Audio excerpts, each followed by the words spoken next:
ఎప్పుడు స్టార్ట్ చేయాలి? ఈరోజు ఆర్మూరు పట్టణంలోని టీచర్స్ కాలనీలో ఏదైతే జనాలు నడిచేటటువంటి రోడ్డు మొత్తం కూడా బురదగా మారుతూ ఉంది.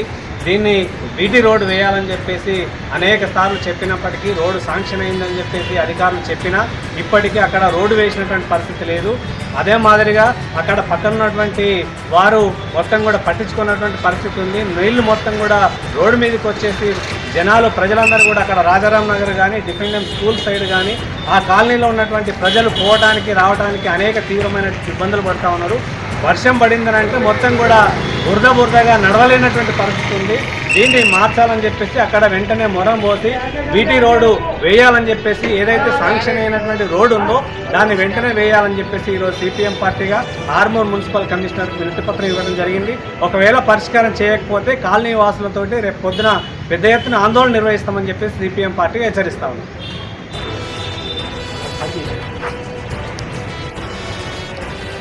ఈరోజు సిపిఎం పార్టీ మరి గల్లీ వాసులందరితో కలిసి ఈరోజు డిఫరెంట్ డ్యామ్ స్కూల్ ఉంది.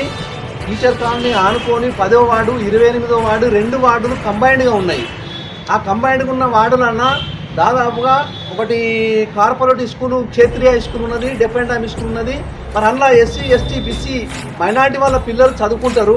ఏదైతే ఉన్నటువంటి గవర్నమెంట్ స్కూల్ ఉన్నదో మరి దాంట్లో కరెక్ట్ అయినటువంటి సౌకర్యాలు లేక మా పిల్లలని ఈ యొక్క స్కూల్లో చదువుకుంటే రానున్న కాలంలో భవిష్యత్తు తరాలకు కూడా వీళ్ళు భావి పౌరులు అవుతారు, బుద్ధిమంతులు అవుతారు అనే ఉద్దేశంతో ఫీజులు కట్టాలో చదివిస్తున్నాము.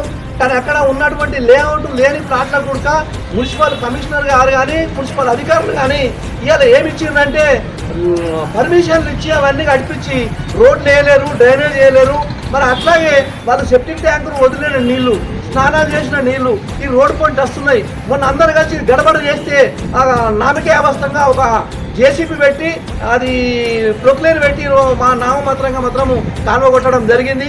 తక్షణమే అక్కడ ఉన్నటువంటి ఒక 20 ట్రాక్టర్ల మొరం పోసి ఆ రోడ్డును సాఫ్ చేయాలి, డ్రైనేజ్ని 2 సైడ్ కట్టియాలి. ఇలా 41 కోట్ల రూపాయలు మరి మున్సిపల్ బడ్జెట్ వచ్చిందని చెప్తున్నారు. ఇలా బడ్జెట్ ఏం చేస్తున్నారు?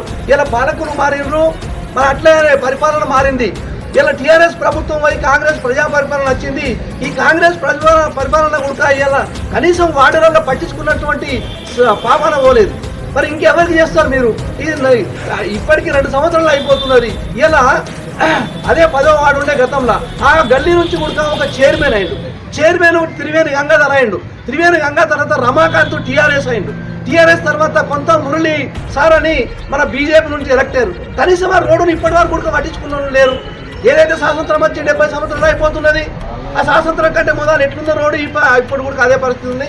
తక్షణమే ఆ రోడ్డుని, అక్కడ డ్రైనేజ్ని, అక్కడ ఉన్నటువంటి ఎస్ఎస్ డ్రింకింగ్ వాటర్ దగ్గర ఈ 3 కాలువలకు కలుపుకున్నటువంటి వాటర్ అక్కడ ఆగుతాయి. ఆ వాటర్ దగ్గర ఒక పైపుని తీసుకొచ్చి వేయమని మొన్ననే కమిషనర్ గారికి చెప్పి విన్నవించడం జరిగింది. వాళ్ళు ఒక అథాంటిక్గా ఒక లెటర్ అయితే ఇవ్వమని చెప్పిర్రు.